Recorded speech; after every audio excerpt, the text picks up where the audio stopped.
মানুষ তার জীবনে দুই ধরনের পরিস্থিতিকে খুব ভয় পায়।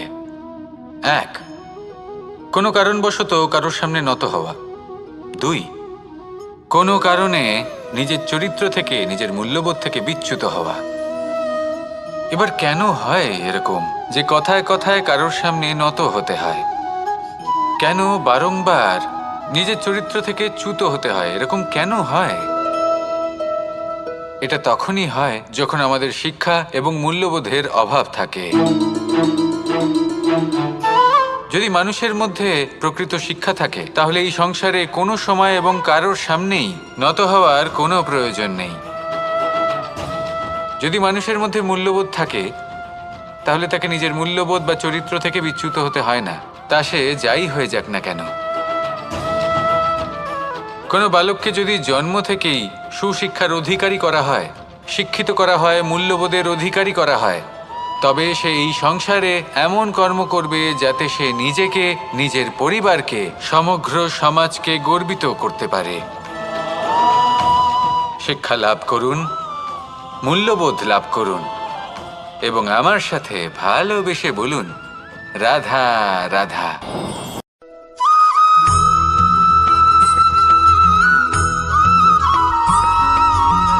এই সংসারে প্রত্যেক মানুষ এটাই চান যে তিনি যেন ধনবান হন, আর্থিক অবস্থা তার ভালো থাকে, ওনার বাড়িতে লক্ষ্মীর আগমন হয়। কিন্তু সেটা হবে কি করে, সেটাই হলো প্রশ্ন। কেউ বলেন যে যদি পরিশ্রম করো তাহলে ধন অর্জন সম্ভব, কেউ বলেন যে যদি বিদ্যা লাভ হয় তবেই ধন অর্জন সম্ভব, কেউ বলেন যে যদি বলশালী হও তবেই সম্পন্ন থাকবে। ভালো কথা, যদি তাই হয়ে থাকে তবে দিনমজুর সারা দিন পরিশ্রম করেন, তিনি কেন ধনী হন না?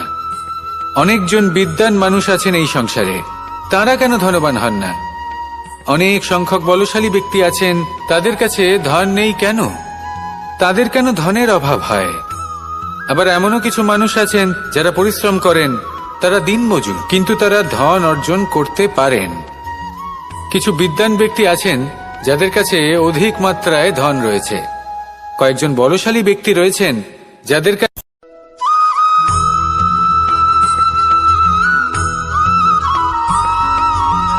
কথায় আছে যে এমন কোনো অক্ষর নেই যার দ্বারা কোনো মন্ত্র হয় না, এমন কোনো বনস্পতি নেই যা নিজেই একটা ঔষধি নয়, পৃথিবীর এমন কোনো ব্যক্তি নেই যার মধ্যে কোনো যোগ্যতা থাকে না।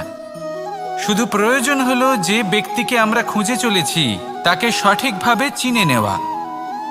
যদি তার যোগ্যতা, তার বিশেষত্ব আমরা বুঝতেই না পারি তাহলে আর লাভ কি রইল? এই সংসারে এমন অনেক ব্যক্তি রয়েছেন যারা ছোট ছোট অসফলতার কারণে আপনাকে এটা বলে দেবে যে আপনি কোনো কাজের নন, আপনি হলেন মূর্খ, আপনি কিছুই করতে পারবেন না। এইসব কথায় কখনোই বিশ্বাস করবেন না, কারণ আপনি এবং প্রত্যেকটি জীব এই পরমাত্মা এবং এই প্রকৃতির সৃষ্টি, যা অত্যন্ত বিশেষ। যদি আপনাকে উদাহরণ দিই তাহলে একদিকে আছে তরোয়াল, একটা বড় লম্বা তরোয়াল যার দ্বারা যুদ্ধ করা যায়, জয়লাভ করা যায়। আর অন্যদিকে রয়েছে একটা ছোট্ট সূচ, কিন্তু যে কাজ একটা ছোট্ট সূচ করতে পারে তা একটা তরোয়াল দ্বারা সম্ভব নয়। এর অর্থ হলো এটাই যে প্রত্যেকটা রচনা অত্যন্ত অমূল্য এবং অত্যন্ত বিশেষ হয়। তাহলে বিশ্বাস রাখুন যে আপনি অত্যন্ত বিশেষ একজন, আর প্রেমের সাথে বলুন, রাধা রাধা।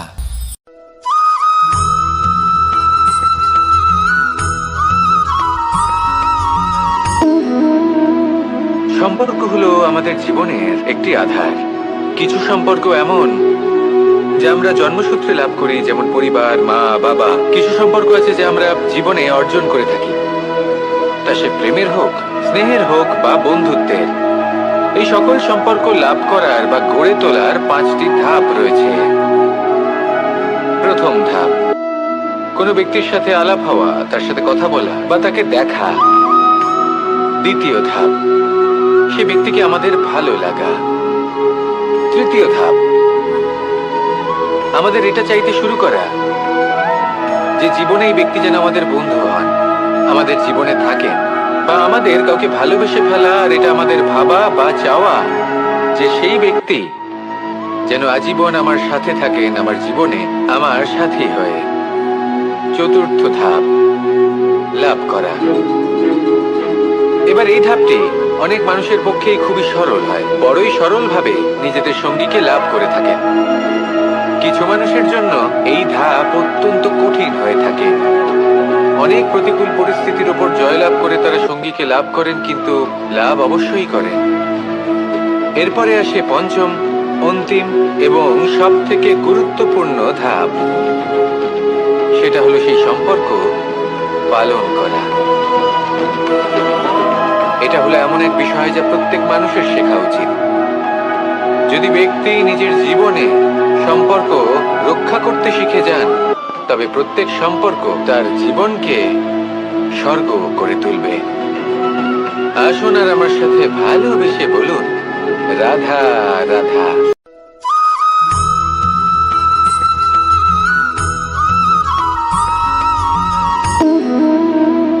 সম্পর্ক হলো আমাদের জীবনের একটি আধার। কিছু সম্পর্ক এমন যা আমরা জন্মসূত্রে লাভ করি, যেমন পরিবার, মা, বাবা। কিছু সম্পর্ক আছে যা আমরা জীবনে অর্জন করে থাকি, তা সে প্রেমের হোক, স্নেহের হোক বা বন্ধুত্বের। এই সকল সম্পর্ক লাভ করার বা গড়ে তোলার 5টি ধাপ রয়েছে। প্রথম ধাপ, কোনো ব্যক্তির সাথে আলাপ হওয়া, তার সাথে কথা বলা বা তাকে দেখা। দ্বিতীয় ধাপ, সে ব্যক্তিকে আমাদের ভালো লাগা। তৃতীয় ধাপ, আমাদের এটা চাইতে শুরু করা যে জীবনে এই ব্যক্তি যেন আমাদের বন্ধু হন, আমাদের জীবনে থাকেন, বা আমাদের কাউকে ভালোবেসে ফেলা। আর এটা আমাদের ভাবা বা চাওয়া যে সেই ব্যক্তি যেন আজীবন আমার সাথে থাকেন আমার জীবনে আমার সাথী হয়ে। চতুর্থ ধাপ, লাভ করা। এবার এই ধাপটি অনেক মানুষের পক্ষেই খুবই সরল হয়, বড়ই সরলভাবে নিজেদের সঙ্গীকে লাভ করে থাকেন। কিছু মানুষের জন্য এই ধাপ অত্যন্ত কঠিন হয়ে থাকে। অনেক প্রতিকূল পরিস্থিতির উপর জয়লাভ করে তারা সঙ্গীকে লাভ করেন, কিন্তু লাভ অবশ্যই করেন। এরপরে আসে পঞ্চম, অন্তিম এবং সব থেকে গুরুত্বপূর্ণ ধাপ। সেটা হলো সেই সম্পর্ক পালন করা। এটা হলো এমন এক বিষয় যা প্রত্যেক মানুষের শেখা উচিত। যদি ব্যক্তি নিজের জীবনে সম্পর্ক রক্ষা করতে শিখে যান, তবে প্রত্যেক সম্পর্ক তার জীবনকে স্বর্গ করে তুলবে। আসুন আর আমার সাথে ভালোবেসে বলুন, রাধা রাধা।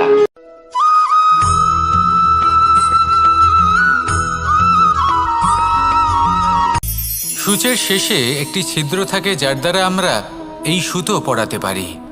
আর তারপর সূচের সাহায্যে এই সুতো দিয়ে বস্ত্র সেলাই করা যায়। কিন্তু যদি সুতোটা সোজা করে ধরা না হয়, তাহলে সূচে কখনো এই সুতো পরানোই সম্ভব নয়। যদি এতে কোনো গিঁট পড়ে, তখন তা কখনোই এই ছিদ্র দ্বারা প্রবেশ করা সম্ভব নয়। ঠিক এইভাবেই যদি আপনি কারোর জীবনে প্রবেশ করতে চান, কারোর অন্তরে প্রবেশ করতে চান, তাহলে আপনাকেও সহজ থাকতে হবে। এতে কোনো গিঁট থাকলে চলবে না, অর্থাৎ মনে যাতে কোনো মালিন্য না থাকে, যেন কোনো কুচিন্তা না থাকে। যদি এসব থাকে, তাহলে আপনি কখনো কারোর জীবনে প্রবেশ করতে পারবেন না। আর যদি কোনোভাবে আপনি প্রবেশ করেও যান, তাহলে তার মনে ঘর করতে পারবেন না। নিজেকে এই সুতোর মতন করে তুলুন, সহজ।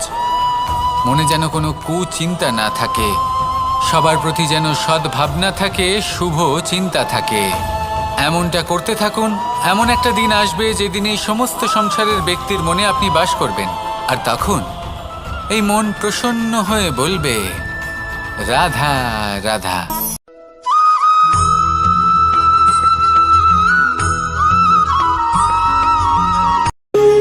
যখন মানুষের মৃত্যু হয়, তখন কি হয়? অনেক সংখ্যক মানুষ শোক পালন করতে চলে আসেন। যে ব্যক্তি মৃত্যু লাভ করেছেন, তার অনেক বস্তু থাকে যেগুলো তার প্রিয়, যেগুলো তিনি ব্যবহার করেছেন। তার শয্যা, তার বস্ত্র, তার আভূষণ, সবকিছু তার থেকে বিচ্ছিন্ন করা হয় এবং খালি হাতে তাকে শ্মশানের উদ্দেশ্যে রওনা করা হয়। আমি আপনাকে এই প্রশ্ন করতে চাই, আপনি এই সংসারে কি অর্জন করেছেন? ধন সম্পত্তি, বস্ত্র, আভূষণ, এই সবকিছু যে আপনি অর্জন করেছেন, আপনার মৃত্যুর পরে তা আপনার থেকে দূর হয়ে যাবে। এর উত্তর হলো একটাই, আপনার কর্ম। শুধু সেটাই আছে যা একান্ত আপনার, আর শুধু সেটাই এই সংসার থেকে চলে যাওয়ার পরেও সংসারেই জীবিত থাকবে।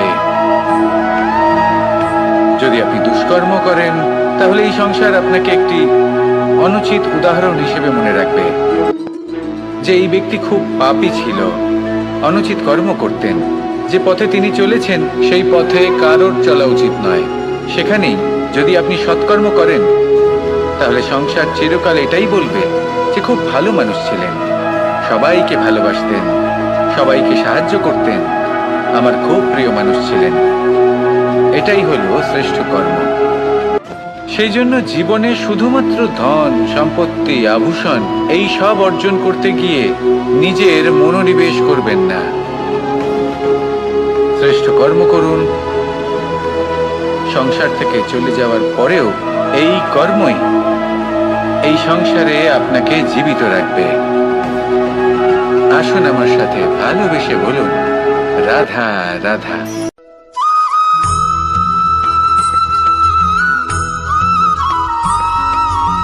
এই সংসারে সব থেকে বড় ব্যক্তি কে? আপনি বলবেন, এ কেমন ধরনের প্রশ্ন? কিন্তু এটা হলো সব থেকে উচিত প্রশ্ন। কেউ এর উত্তর দেবে যে সেই মহাপ্রতাপী রাজা, তিনি হলেন সব থেকে বড় ব্যক্তি, সেই বড় রাজনীতিবিদ, তিনিই সব থেকে বড় ব্যক্তি। আমি আপনাকে জানাই যে সংসারের সব থেকে বড় ব্যক্তি হলেন তিনি, যার সাথে দেখা করলে আপনি নিজেকে ছোট মনে করবেন না। কোনো ব্যক্তি যিনি সব থেকে বেশি শক্তিশালী, আপনি যদি তার সামনে যান, তাহলে উনি আপনার অন্তরের শক্তিকে বাইরে বের করে আনবে, আপনার অন্তরে লুকিয়ে থাকা শক্তিকে জাগ্রত করতে প্রেরণা প্রদান করবে। তিনি হলেন বড় ব্যক্তি, তিনি হলেন মহান ব্যক্তি। তিনি নন যিনি নিজের বল এবং ঐশ্বর্য দ্বারা আপনাকে তার সামনে ছোট প্রমাণ করবেন। এবং সেই জন্য মহাদেব আমার আরাধ্য হলেন আমার খুব প্রিয়। কারণ রাজা হোক বা ফকির, কেউ যদি ওনার সামনে যান তাহলে সে নিজেকে ছোট মনে করেন না। আপনিও যদি জীবনে অনেক বড় হতে চান, তাহলে কাউকে কখনো নিজেকে ছোট মনে করতে দেবেন না। তার অন্তরে বড় হয়ে ওঠার প্রেরণা প্রদান করুন। আসুন আমার সাথে ভালোবেসে বলুন, রাধা রাধা।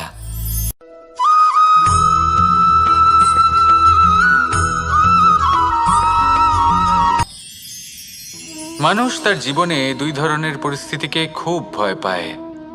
এক, কোনো কারণবশত কারোর সামনে নত হওয়া। দুই, কোনো কারণে নিজের চরিত্র থেকে, নিজের মূল্যবোধ থেকে বিচ্যুত হওয়া। এবার কেন হয় এরকম যে কথায় কথায় কারোর সামনে নত হতে হয়? কেন বারংবার নিজের চরিত্র থেকে চ্যুত হতে হয়? এরকম কেন হয়? এটা তখনই হয় যখন আমাদের শিক্ষা এবং মূল্যবোধের অভাব থাকে। যদি মানুষের মধ্যে প্রকৃত শিক্ষা থাকে, তাহলে এই সংসারে কোনো সময় এবং কারোর সামনেই নত হওয়ার কোনো প্রয়োজন নেই। যদি মানুষের মধ্যে মূল্যবোধ থাকে, তাহলে তাকে নিজের মূল্যবোধ বা চরিত্র থেকে বিচ্যুত হতে হয় না, তা সে যাই হয়ে যাক না কেন। কোনো বালককে যদি জন্ম থেকেই সুশিক্ষার অধিকারী করা হয়, শিক্ষিত করা হয়, মূল্যবোধের অধিকারী করা হয়, তবে সে এই সংসারে এমন কর্ম করবে যাতে সে নিজেকে, নিজের পরিবারকে, সমগ্র সমাজকে গর্বিত করতে পারে। শিক্ষা লাভ করুন, মূল্যবোধ লাভ করুন এবং আমার সাথে ভালোবেসে বলুন, রাধা রাধা।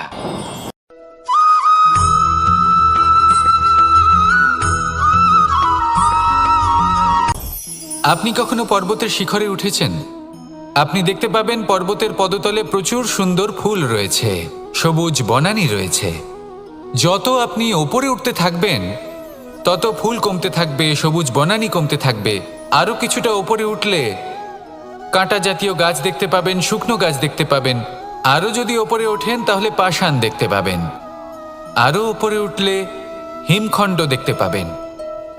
এই যে পর্বত, তা মনুষ্য জীবনের সবথেকে উত্তম উদাহরণ। মানুষ যখন সাফল্যের শিখরে পৌঁছতে চান, মহানুভবতার শিখরে পৌঁছতে চান, পথে যত আস্তে আস্তে উপরে উঠতে থাকেন, ততই ভৌতিক বস্তু তার থেকে বিচ্ছিন্ন হতে থাকে। যদি তিনি সেই ভৌতিক বস্তুগুলি ত্যাগ না করতে পারেন, তাহলে কখনোই সেই স্থানে পৌঁছতে পারবেন না। আর মানুষ যদি উচিত ত্যাগ করতে পারেন, পথে অগ্রসর হতে থাকেন, এগোতে থাকেন, তাহলে একদিন না একদিন তিনি মহানুভবতার, জ্ঞানের, সাফল্যের হিমের স্বাদ অবশ্যই লাভ করবেন। মনে রাখবেন, মানব জীবনে ত্যাগ হলো অত্যন্ত গুরুত্বপূর্ণ অংশ। আসুন আমার সাথে ভালোবেসে বলুন, রাধা রাধা।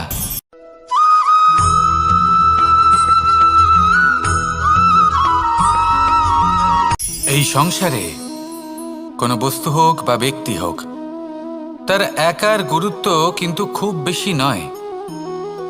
একটা উদাহরণ হিসেবে বৃষ্টির ফোঁটাকে ভেবে দেখুন। যদি একটি বৃষ্টির ফোঁটা হয় তাহলে তার খুব বেশি গুরুত্ব থাকে না, কিন্তু যখন সহস্র বৃষ্টির ফোঁটা মেঘের মধ্যে দিয়ে ঝরে পড়ে, তখন সেটা বর্ষার রূপ ধারণ করে। সেই বর্ষা যা এই প্রকৃতিকে শান্ত করে।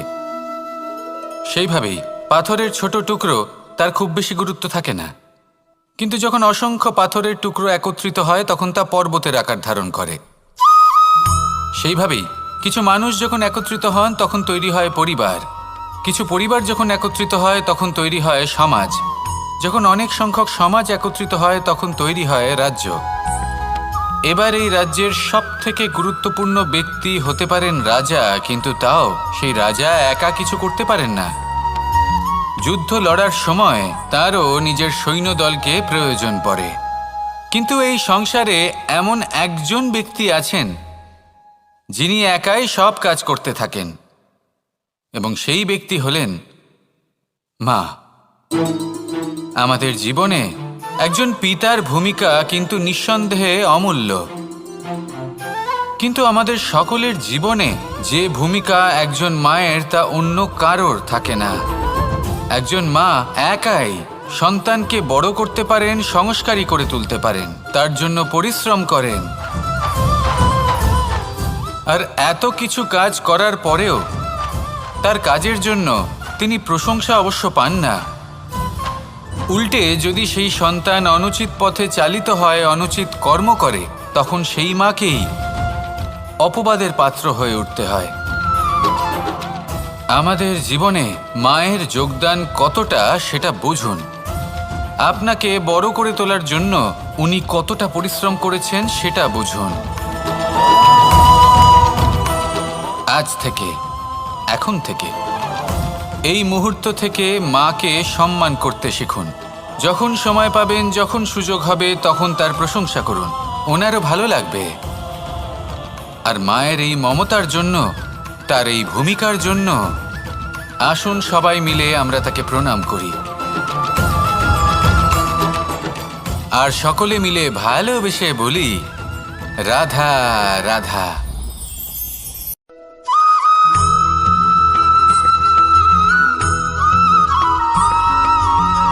আপনি কখনো কোনো বাজকে নিজের বাসা বানাতে দেখেছেন? এই বাজ যখনই কোনো বাসা বানায় তখন উঁচু গাছের ডালে বা কোনো পর্বতের শিখরে বাসা বানায়, অনেক উচ্চতায়। আর সেখানে তার সন্তানও জন্মগ্রহণ করে। যখন এই সন্তানেরা জন্মায় তখন এই বাজ খুবই ভালোবেসে এবং খুব সাবধানে এদের পালন পোষণ করে। নিজের ঠোঁট দিয়ে তাদের ঠোঁটে খাবার পরিবেশন করে।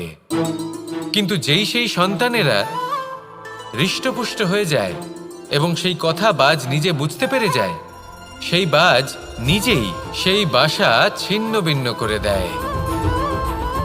সেই সন্তান যাদের সবেমাত্র ডানা গজিয়েছে, কিভাবে উঠতে হয় তারা জানে না, সেই সন্তানগুলিকে উচ্চতা থেকে ঠেলে দেয়। সেই সন্তান প্রথমে ভয়ভীত হয়ে যায়। তারা সামনে মৃত্যুকে দেখতে পেয়ে ভয়ের কারণে তাদের ডানা ঝাপটাতে থাকে, আর সেই প্রক্রিয়াতেই সেই সন্তানগুলি উড়তে শুরু করে দেয়। এবার এই ঘটনায় আমরা কি শিক্ষা পেতে পারি?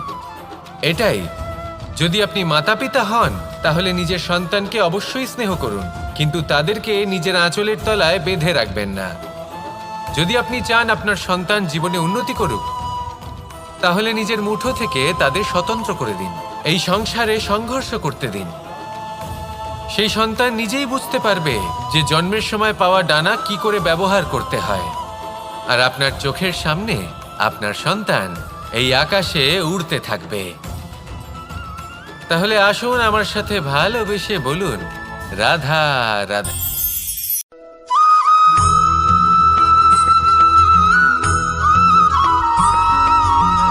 কথায় আছে যে এমন কোনো অক্ষর নেই যার দ্বারা কোনো মন্ত্র হয় না। এমন কোনো বনস্পতি নেই যা নিজেই একটা ঔষধি নয়। পৃথিবীর এমন কোনো ব্যক্তি নেই যার মধ্যে কোনো যোগ্যতা থাকে না। শুধু প্রয়োজন হলো যে ব্যক্তিকে আমরা খুঁজে চলেছি তাকে সঠিকভাবে চিনে নেওয়া। যদি তার যোগ্যতা, তার বিশেষত্ব আমরা বুঝতেই না পারি, তাহলে আর লাভ কি রইল? এই সংসারে এমন অনেক ব্যক্তি রয়েছেন যারা ছোট ছোট অসফলতার কারণে আপনাকে এটা বলে দেবে যে আপনি কোনো কাজের নন, আপনি হলেন মূর্খ, আপনি কিছুই করতে পারবেন না। এইসব কথায় কখনোই বিশ্বাস করবেন না, কারণ আপনি এবং প্রত্যেকটি জীব এই পরমাত্মা এবং এই প্রকৃতির সৃষ্টি, যা অত্যন্ত বিশেষ। যদি আপনাকে উদাহরণ দিই তাহলে একদিকে আছে তরোয়াল, একটা বড় লম্বা তরোয়াল যার দ্বারা যুদ্ধ করা যায়, জয়লাভ করা যায়। আর অন্যদিকে রয়েছে একটা ছোট্ট সূচ, কিন্তু যে কাজ একটা ছোট্ট সূচ করতে পারে তা একটা তরোয়াল দ্বারা সম্ভব নয়। এর অর্থ হলো এটাই যে প্রত্যেকটা রচনা অত্যন্ত অমূল্য এবং অত্যন্ত বিশেষ হয়। তাহলে বিশ্বাস রাখুন যে আপনি অত্যন্ত বিশেষ একজন, আর প্রেমের সাথে বলুন, রাধা রাধা।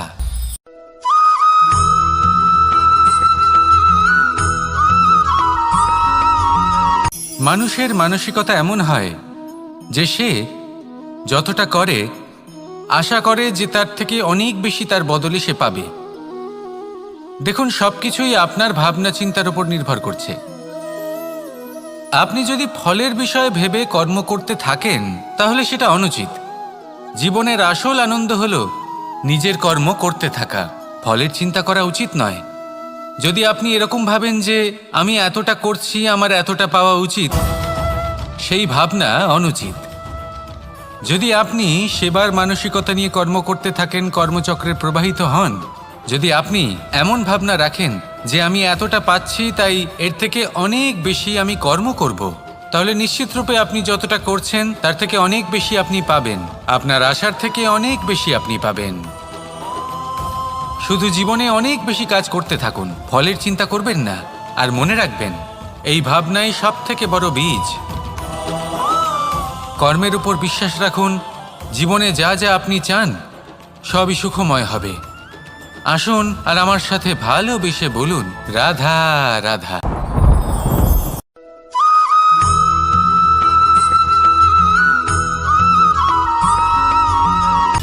সময়, জীবন, কাল। দেখতে গেলে এই তিনটি শব্দ একটি শব্দেরই সমার্থক শব্দ মনে হয়, কিন্তু এই শব্দগুলির অর্থ কি সমান? কখনোই নয়। হ্যাঁ, এই সময় চলতে থাকে, জীবন চলতে থাকে, কালচক্র চলতে থাকে। এই সময় কেটে যায়, কিন্তু এই জীবন, একে যাপন করতে হয়। কি বলেন? এই জীবনে কিছু করুন বা কিছু না করুন, জীবন এমনি কেটে যাবে, আপনি জানতেও পারবেন না। কিন্তু সেটা আমাদের উদ্দেশ্য নয়, একে যাপন করতে হবে। এই জীবনে প্রেরণা পেতে শিখুন, প্রেরণা দিতে শিখুন, আহ্বান গ্রহণ করতে শিখুন, আহ্বান জানাতে শিখুন, মহান কাজ করতে শিখুন, ধন্যাত্মক বোধ জাগিয়ে তুলুন। জীবন অতিবাহিত করার অর্থ কি তা আপনি শিখে যাবেন। কারণ সময় কেটে যায়, সমস্ত যুগ কেটে যায়, কিন্তু জীবনের রীতি জীবন কাটিয়ে দেওয়া নয়, জীবন যাপন করা। এই জীবন সম্পূর্ণরূপে অনুভব করতে হবে, নতুন পথ বানাতে হবে। এবারে যদি এই জীবন বাঁচার সময় একবার ভেবে দেখুন, যদি মনে প্রেম থাকে, সদ্ভাবনা থাকে, তাহলে কি হবে? এই জীবনকে বাঁচার অনুভূতিটাই অন্যরকম হয়ে যাবে। একটা আনন্দময় অনুভূতি লাভ করবেন। তাহলে এটাই করুন আর আমার সাথে ভালোবেসে বলুন, রাধা রাধা।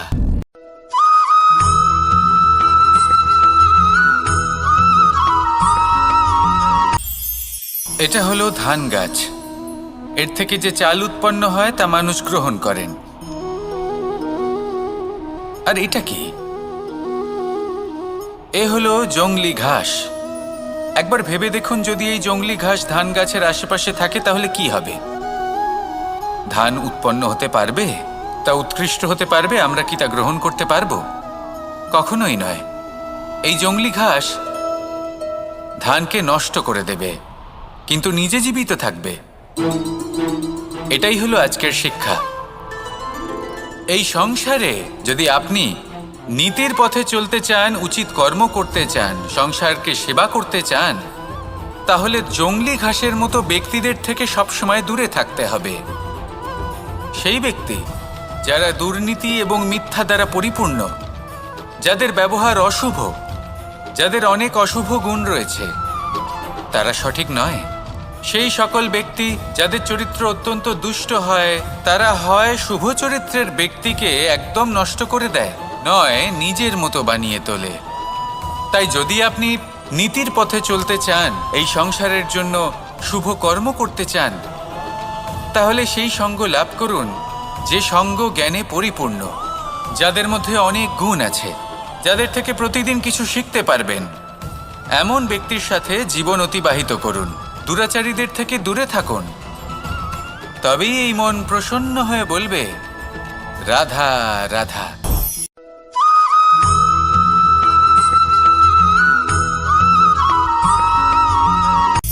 সূচের শেষে একটি ছিদ্র থাকে, যার দ্বারা আমরা এই সুতো পরাতে পারি।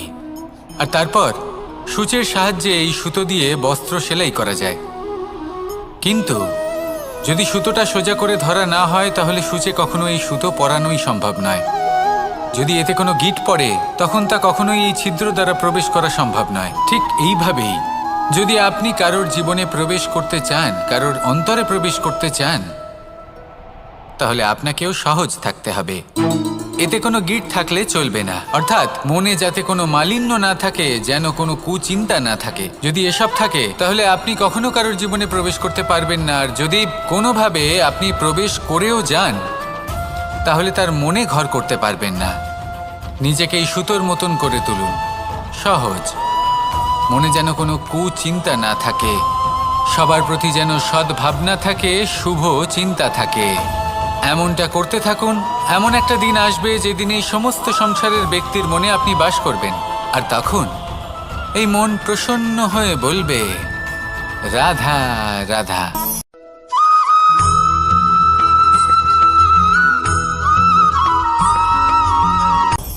আপনি কখনো পর্বতের শিখরে উঠেছেন? আপনি দেখতে পাবেন পর্বতের পদতলে প্রচুর সুন্দর ফুল রয়েছে, সবুজ বনানী রয়েছে। যত আপনি ওপরে উঠতে থাকবেন, তত ফুল কমতে থাকবে, সবুজ বনানী কমতে থাকবে। আরও কিছুটা ওপরে উঠলে কাঁটা জাতীয় গাছ দেখতে পাবেন, শুকনো গাছ দেখতে পাবেন। আরও যদি ওপরে ওঠেন, তাহলে পাষাণ দেখতে পাবেন। আরও ওপরে উঠলে হিমখণ্ড দেখতে পাবেন। এই যে পর্বত, তা মনুষ্য জীবনের সবথেকে উত্তম উদাহরণ। মানুষ যখন সাফল্যের শিখরে পৌঁছতে চান, মহানুভবতার শিখরে পৌঁছতে চান, পথে যত আস্তে আস্তে উপরে উঠতে থাকেন, ততই ভৌতিক বস্তু তার থেকে বিচ্ছিন্ন হতে থাকে। যদি তিনি সেই ভৌতিক বস্তুগুলি ত্যাগ না করতে পারেন, তাহলে কখনোই সেই স্থানে পৌঁছতে পারবেন না। আর মানুষ যদি উচিত ত্যাগ করতে পারেন, পথে অগ্রসর হতে থাকেন, এগোতে থাকেন, তাহলে একদিন না একদিন তিনি মহানুভবতার, জ্ঞানের, সাফল্যের হিমের স্বাদ অবশ্যই লাভ করবেন। মনে রাখবেন, মানব জীবনের ত্যাগ হলো অত্যন্ত গুরুত্বপূর্ণ অংশ। আসুন আমার সাথে ভালোবেসে বলুন, রাধা রাধা।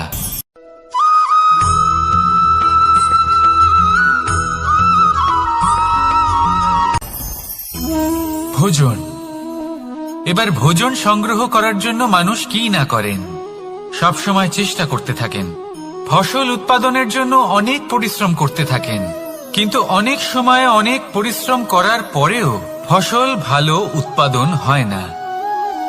এর কারণ কি? কারণ হলো এটাই যে আপনি পরিশ্রম হয়তো অনেক করেছেন, কিন্তু আপনার নজর তো সেই বীজের দিকে ছিলই না যা আপনি রোপণ করেছেন। সেই জন্য সবসময় কোনো বীজ রোপণ করার আগে তাকে পরখ করে দেখুন, তা অত্যন্ত আবশ্যক। আর সেইভাবেই যখনই কোনো কর্মের প্রশ্ন আসে, তাহলে সেখানে শুধুমাত্র পরিশ্রম যথেষ্ট নয়। সেই কাজের প্রতি আপনার কর্তব্য কি, আপনার উদ্দেশ্য কি, সেটা জানা হলো অত্যন্ত গুরুত্বপূর্ণ। তাই কর্ম করুন, কিন্তু সেই কর্মের প্রতি আপনার যা উদ্দেশ্য তার মাহাত্ম্য বুঝতে চেষ্টা করুন।